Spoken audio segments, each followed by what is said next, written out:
1 2 3หมอนลอยน้ำมาว่ายน้ำไปถอยหมอนจัดการอะไร1 2 3ห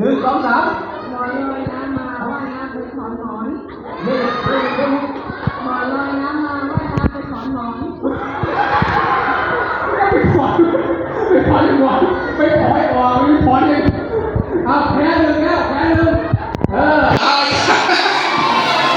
ที่ไม่ถอยเลยไปถอยออกไม่ถอยเดี๋ยวอาจารย์สุดท้ายถ้าอาจารย์แพ้4 ทุ่มถ้าอาจารย์เด็ดถอนมือเนี่ยเอาตัวไหนเอาอยากถอนหมอนนี่มาถอยมือถอนเลยอาจารย์เริ่มยักษ์ใหญ่ไล่ยักษ์เล็กยักษ์เล็กไล่ยักษ์หลายเอาขนาดเลยเว้ยอาจารย์แก้ตัวรอบหนึ่งยักษ์ใหญ่ไล่ยักษ์เล็กยักษ์เล็กไล่ยักษ์ใหญ่โอเคผ่านทำไปได้สุดยอดเลย